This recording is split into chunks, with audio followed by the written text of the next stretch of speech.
Hey folks, rinimt here, and welcome back to Universe for Sale. We are waking once again, and we have 3 ways we can go. Let's go this way. Forward! Where will this lead us? What?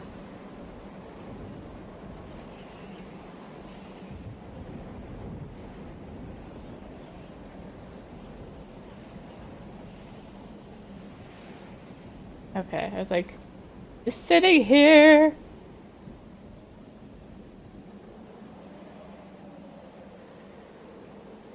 Okay, look. On an exceptional view, I get dizzy.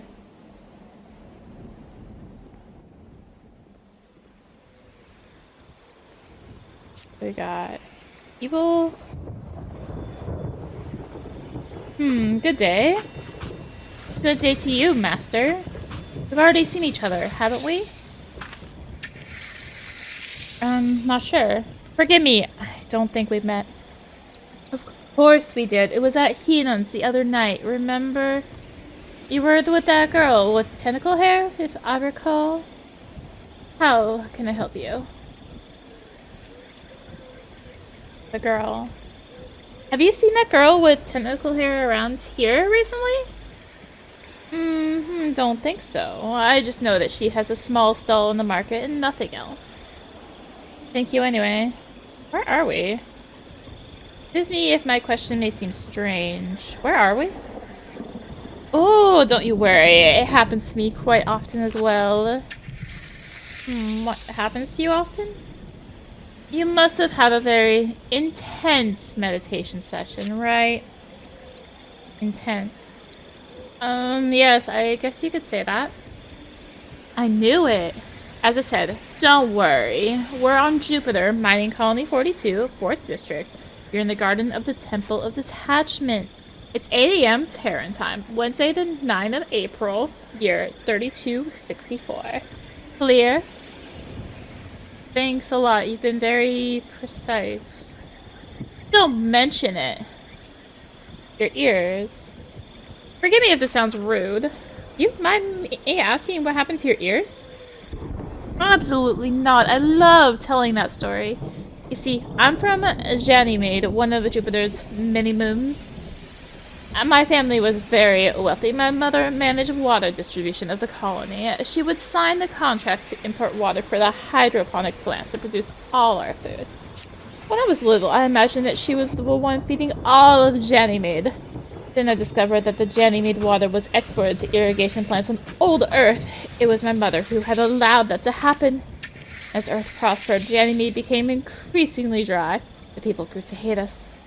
And I discovered that I felt sick to my stomach. I didn't want to be part of that. I left Ganymede to start my life from scratch on Jupiter.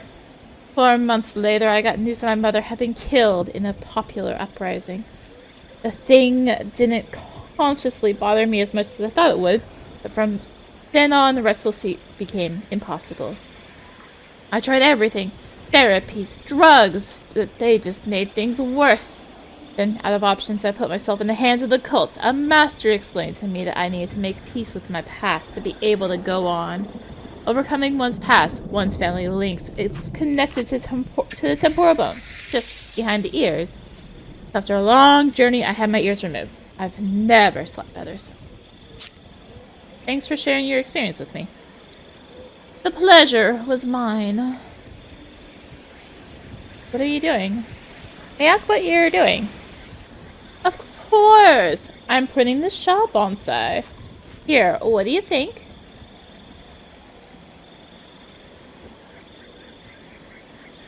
Well, it's compact. I gather you've never seen a shawl bonsai. It's the first one first one I see immediately. Maybe you are not aware, but shells are plants entirely covered in bark. They're weeds that can grow to incredible sizes. Even a little earth in this vase would be sufficient for this plant to grow more than 10 meters tall. The art of managing shell bonsai lies in keeping the plant small and compact. Exactly like any other bonsai, except in a much more extreme fashion. Thanks. Have a good day. A good day to you, Master. Good day. Good day, Master? Where are we? Forgive the strange question, but where are we? Where are we? Is this a trick question? May seem so, but I swear, it's not, I swear. Forgive me, I didn't mean to. At the cultist temple? Is it a question? No? Forget it, my mistake. Yes? The girl. Excuse me, did you happen to see a girl named Lila?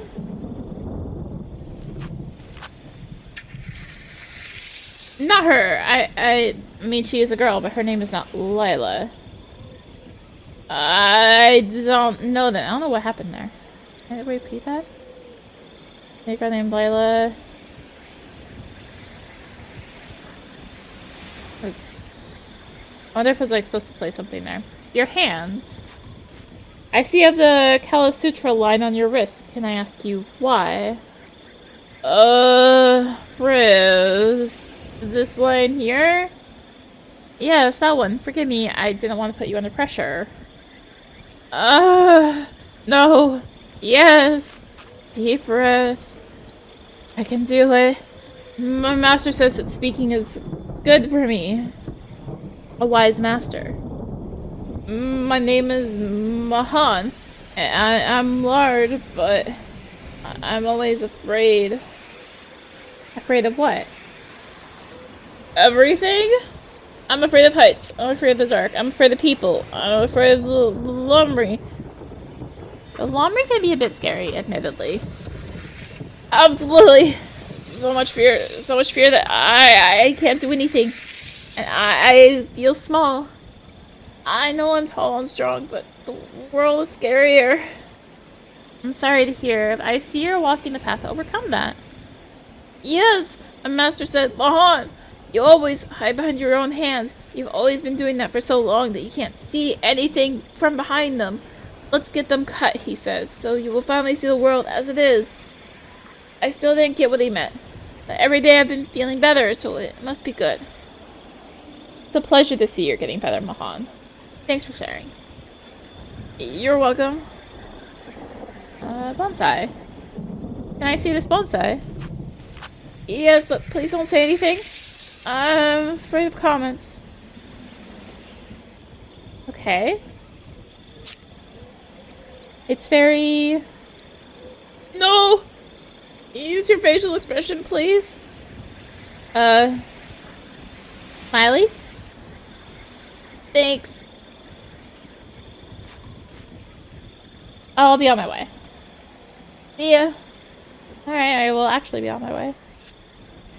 What we got over here? More bonsai? And who would you be? Who are you? Who's asking? Are you trying to be clever with me? I've never seen you around here. Who let you in? Hi. Beatrix, what are you doing? What am I doing? My Prometheus given job? Everyone requires my authorization to access the temple. But Beatrix, he's clearly a master. He might not be from around here, but I don't see the problem. Forgive her, master. She's a bit gruff when she can't keep everything under control. On! Don't interfere. You know that those damn priests are just waiting for an opportunity to strike. I were here, they would come in as they please. Prometheus only knows what damage they would do if they could. As you wish. Come with me and don't try to resist. You may not have a throat, but be advised I know of many other vital spots. What a beautiful garden. Oh, I was moving. Oh.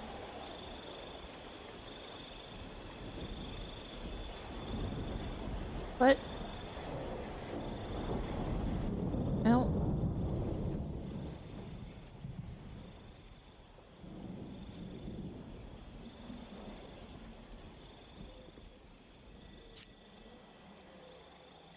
Oh, I'm not trying to examine the garden! Better continue to the temple for questioning. I'm trying? But I couldn't find the spot? Hi, Lila. Yes, with a beautiful garden. What? What's going on here? Hello, Layla? You know this guy? Say I know him is maybe going too far. Oh yeah, I know he is. What did he do? Sneaked into the temple without my authorization. I was about to bring him in for questioning. What the? B, just let him be. He's with me, I vouch for him. You know that if anything were to happen, you're the first one I'm gonna look for? You know I don't care, right?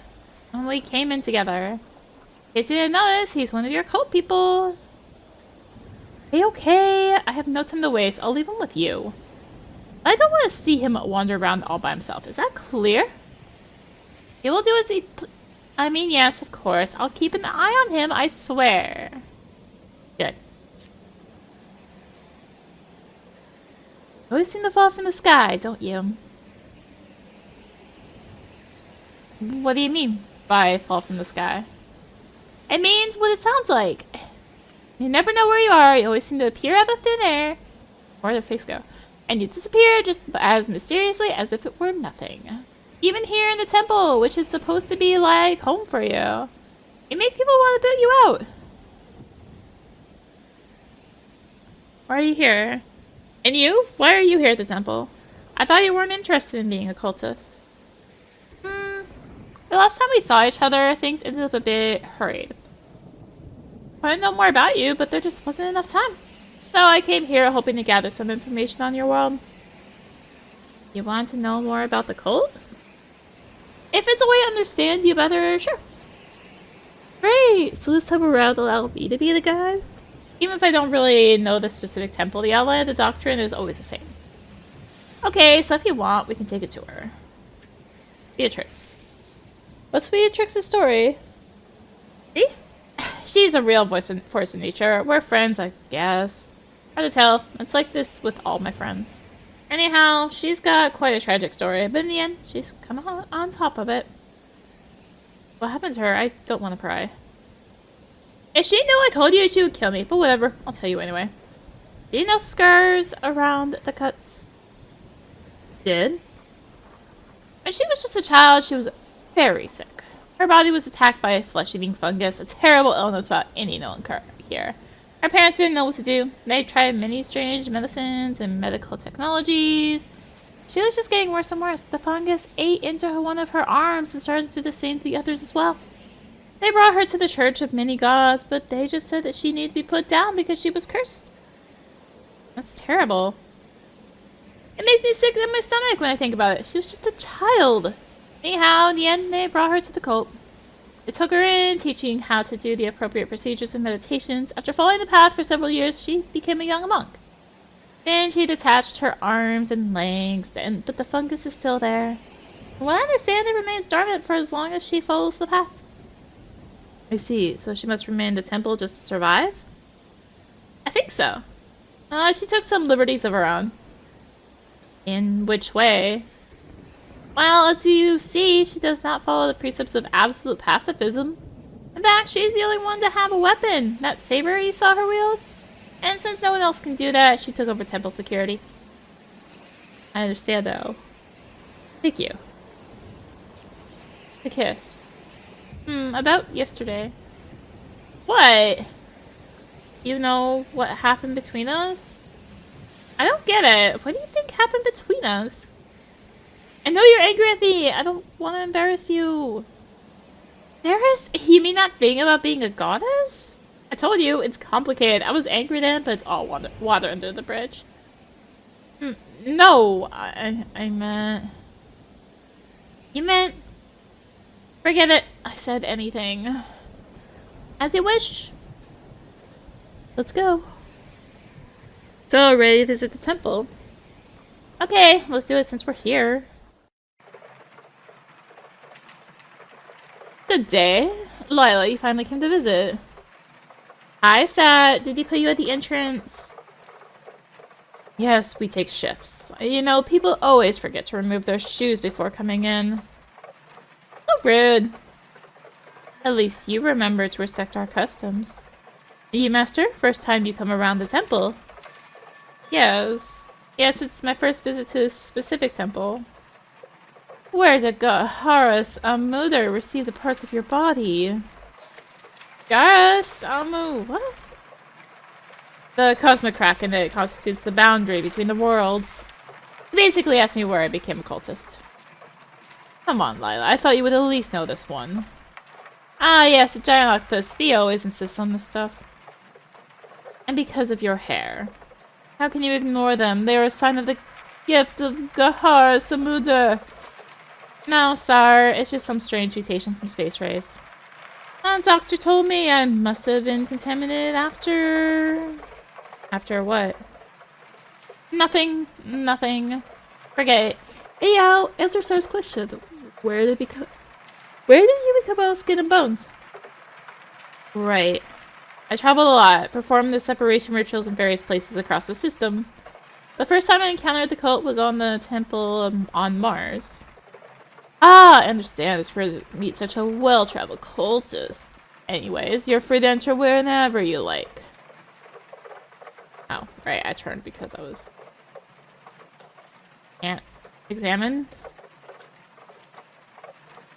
Fine. Enter? I?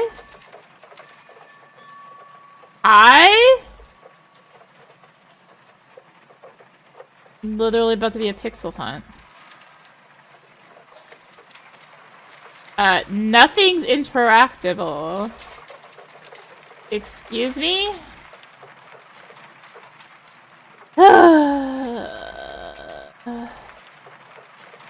Lila, are you forgetting about your shoes? What did you take me for? I'm uncivilized. Okay, I was just like just spam clicking over here, hoping that it would work and not lock on me again. You do not belong to this place. Yes, this is my first time at this temple. Ha ha ha ha, why are you here? Why are you looking for a traveler? I'm visiting the temple. Visiting the temple together with this young woman. Maybe you know her? Traveler, do not try to lie to me. My eyes see beyond what little remains of your flesh. Come here from very far away. From another world. How? No one travels without a purpose. An objective. What purpose? What are you here for, traveler?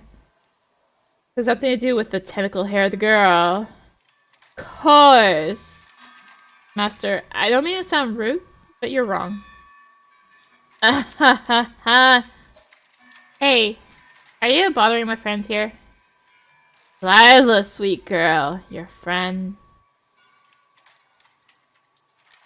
He's so handsome. Thanks, I guess. I imagine you understand each other, Master the Master. About this person. Good day. Good day to you as well, Master. Your clothes. Excuse me, can I ask about your clothes? I mean, they're so gaudy. Yes, I imagine they look a bit over the top. See, I'm not a proper cultist yet. I just recently started attending to temple functions. Still haven't gotten around to following the cult's aesthetic code. These are just the clothes I'd normally wear in the market. I understand. This explains the bright orange hue. Yes, these are the fabrics made by the tissue master Utak. Managed a tissue shop in the market. Ah, yes, I think I met him. Are you his apprentice? He was very worried to see you join the cult. He feared that it may move you away from him. Yes, I'm his apprentice. I know he's worried, but I need to think about myself more than the shop. Why are you here? May I ask why you're here? I don't mean to pry.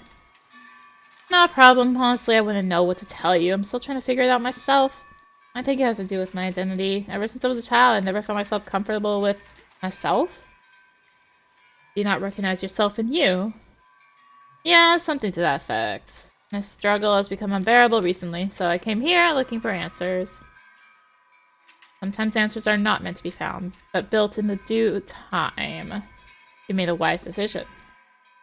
I hope so. Whenever I'm here, I feel like I'm doing something useful with myself. See ya. I'll leave you to your meditations. See ya, Master. Ah. Loud noises. Do you know him? Yes.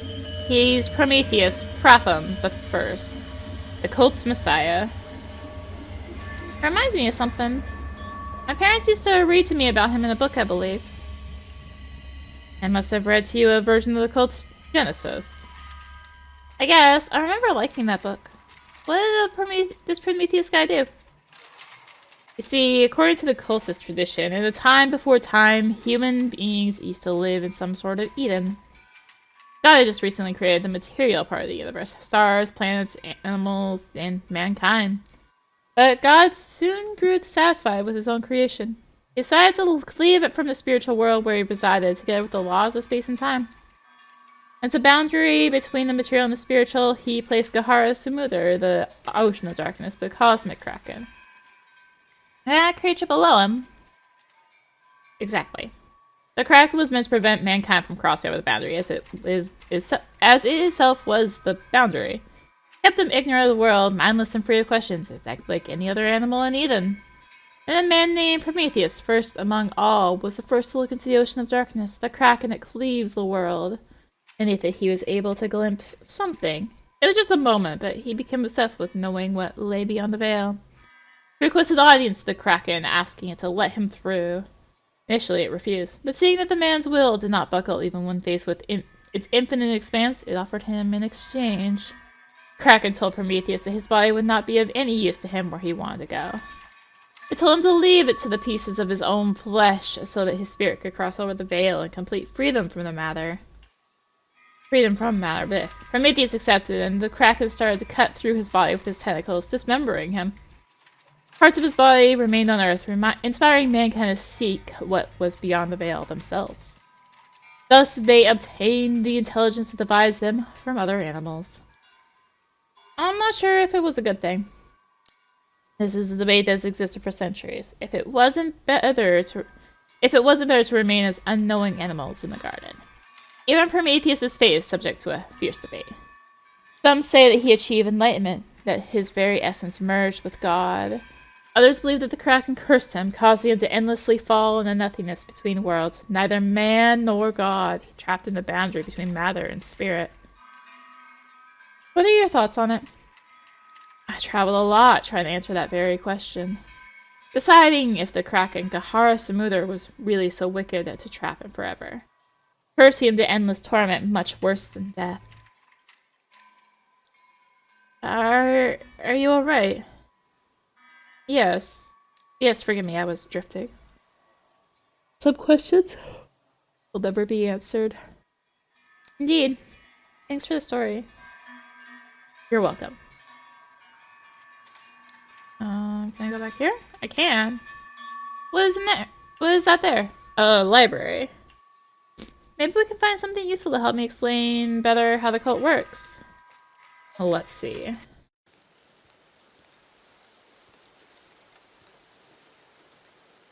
What a pleasant place. Comfortable. Places like these seem to encourage you to read. Do you read often? No, actually, I almost never do. Sometimes I try, but I always fall asleep almost immediately. I think it's a matter of habit, like training a muscle to braid itself, or something like that, like me trying to read a bunch and not yawn.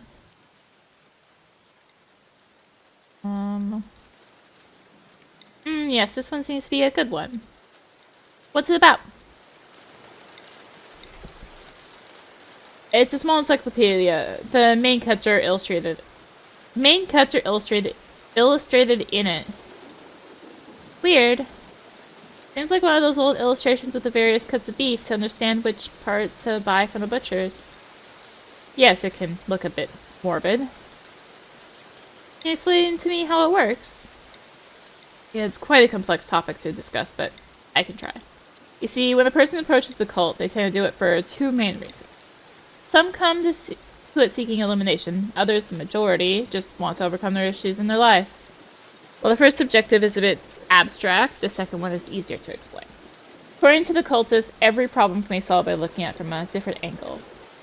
Elevate oneself above a situation to see it objectively and act accordingly.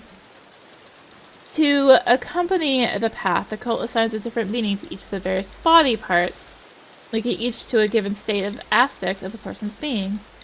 After a long journey, the relevant body parts related to the problem is cleft from the body, extrapolating it from its preconceptions, and seeing the question from a relative and clear angle, thus overcoming the problem. So, you cut people to pieces.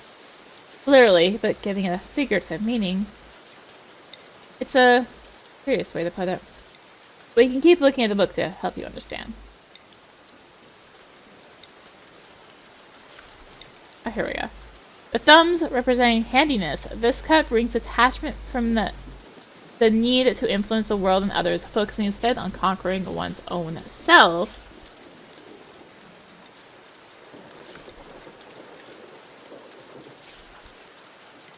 Okay, here we go. The pinky and ring fingers representing truth. This cut brings detachment from the presumption of knowledge and the liberation from the certainty of blind faith. The belly representing relationships. This cut brings detachment from the unhealthy attachments from other people. The temples representing power. This cut brings attachment from one's perceived superiority into power and superior to and power over others, making them accept humility. That was 4, right? The middle and index fingers representing morality. This cut brings detachment from the false preconception of knowing what is right and what is wrong.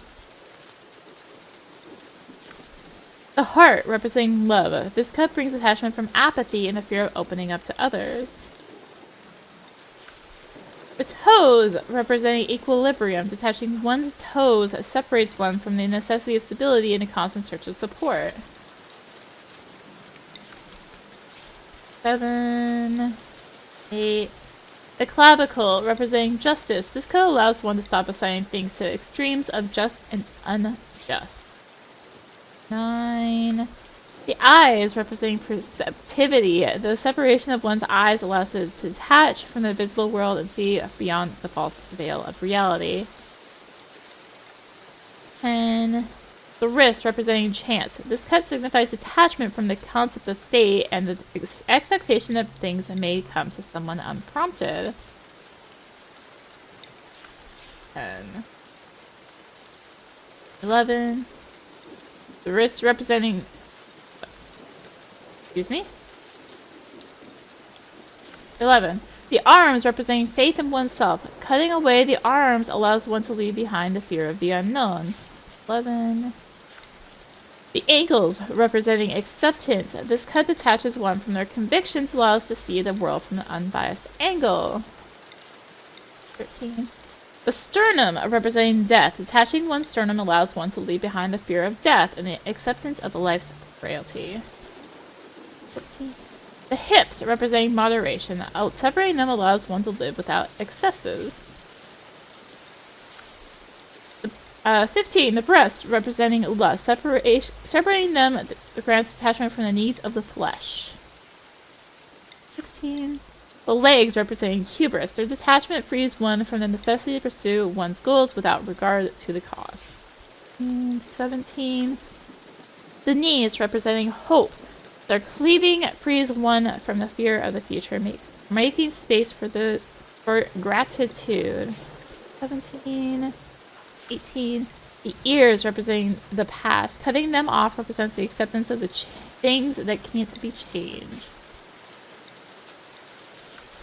19. The mouth representing serenity. Its attachment frees one from the need to seek refuge in positivity at all costs. 20. The nose, representing impression, its detachment grants a separation from thoughtlessly evaluating things based on the present moment. 21. The shoulder, representing insecurity. Cleaving the shoulder allows to stop seeking recognition from others. And... oh. The neck, representing attachment. Cleaving of the neck allows the full detachment from the material world and the unmooring from the prison of reality. Do you think we've read enough? Yeah. You must have had enough of this. Ugh. What do you think I should cut? No, it doesn't work like that. Oh, don't be boring. Come on, what should I get cut?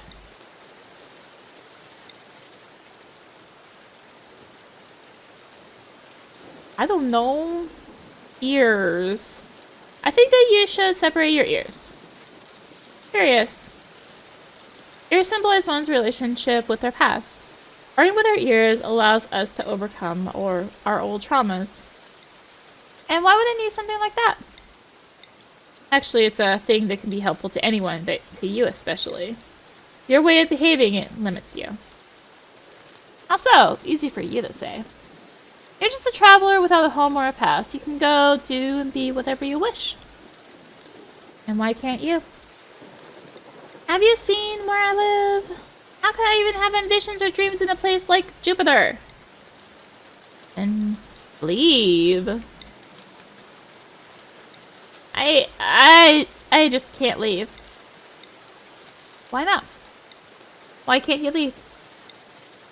Orbital travel tickets are not that expensive. It's not as easy as you're putting it, okay? You could use your power, perhaps? My power? Your universes? In all my travels, I've never seen anything like that. Instead, you sell them as if they were mere trinkets. You place so little value on them. Seems to me you're doing that all on purpose. And this is why I'm supposed to cut away a part of my body. Perhaps? You asked me. If you're willing selling your talents for cheap, if you're living in a place you hate and you don't care about, or if it were so, then you wouldn't need it. But sometimes one does not know why they do the things they do. They don't realize that there is something greater that stops them. And at that point, asking for help to see things from another perspective may be the wisest choice. Perhaps. And you? Did you clear away all those body parts for that reason? In a way, yes. I did it because of a problem I had, similar to the one that also you have. What problem are you talking about? Don't. Pardon the intrusion, Master. Of course, what's going on? We are in pressing need of your immediate assistance. One of our adepts, Shuro, is about to perform her first cleaving. But it's a very complex cleaving. It's a threefold cut. Oh, very rare occurrence. Indeed, it has been a necessary choice in her path. She already entered the meditative state to prepare for the cleaving, but the master that was supposed to perform the ceremony is nowhere to be found. The master I saw earlier in the hall? Exactly, we can't seem to find her. Shuro's meditative state won't last long. If we don't act immediately, there may be consequences to her mental state. Would you please take her place to perform the operation as the Yama?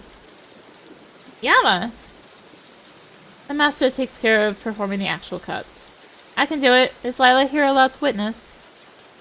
No problem. Please, follow me. Where did he go? This way? I didn't actually see.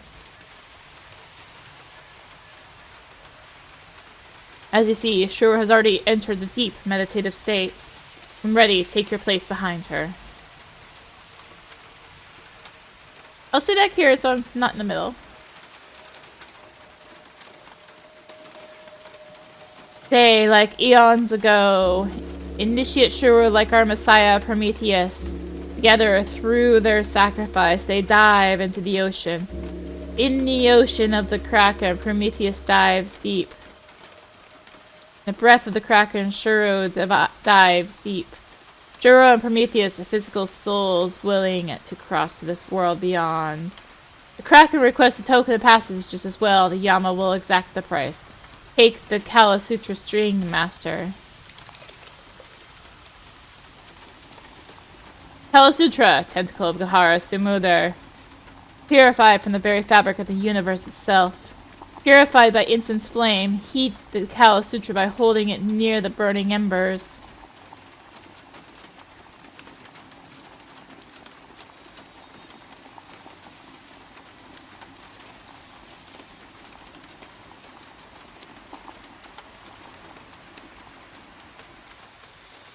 Kala Sutra, tentacles of Gahara Samudar.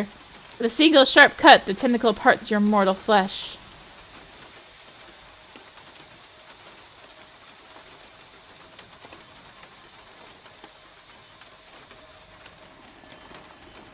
Tentacle must be pure to take us to the other side.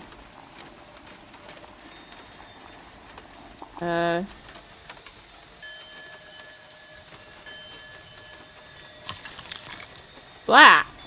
Kala Sutra, tentacle of Gahara Samudar. Purified from the very fabric of the universe itself. Purified by incense flame. Heat the Kala Sutra by holding it near the burning ember. Tentacle of Gahara Samudar.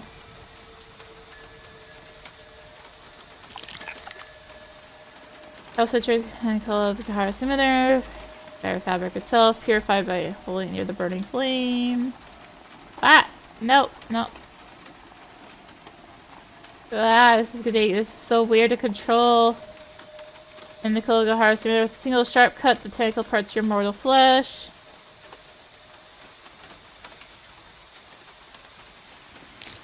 Ah. Be purified.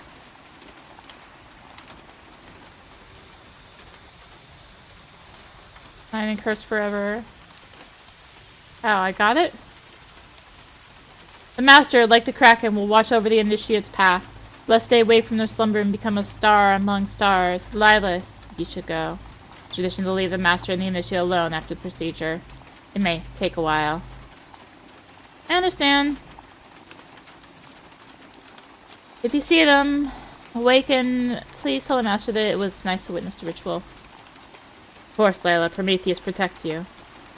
Thanks, you too.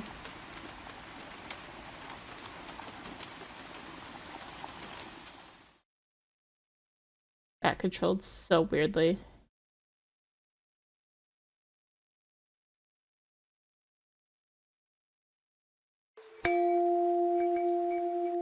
I don't like the monster with tentacles. Why? He's bad, he cuts in pieces! Ah, so you know the story already then. Are you sure you don't want me to read you something else? No! Keep reading, don't ask such things! Okay. Let's continue. Seasons fly, years pile upon years, while the child slumbers and the stars dance. And mankind thrives, pushing its advance. Without rest it perseveres. But all that they were given to know is but themselves and their lonely earth. The stars observe, watching them grow, and a child fades like a memory of birth. But one day another child is born among men who ceaselessly ask all manner of things. Who are we? What are our beginnings? Who made us? And why did he leave them? The child became man, and all of his questions turned to the pursuit of knowledge and truth, and travels abroad seeking through lessons of all of existence the ultimate root. Wherever he went, he found only doubt, and no more than riddles as he wandered about. Just legends and myths and nursery rhymes, and taunts and unkindness in difficult times.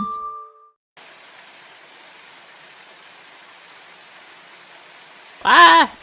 I can't see, there's too much glare. Really, son. But, thank you for watching. Thank you, Akupara Games, for the code. We'll continue next time. If you enjoyed the video, consider tossing a like, comment, subscribe, maybe click that little bell for notifications. Also be sure to check out the description below, various links, social media, Discord, to come hang out, get notifications there as well. And until next time, this is rinimt signing out. Bye!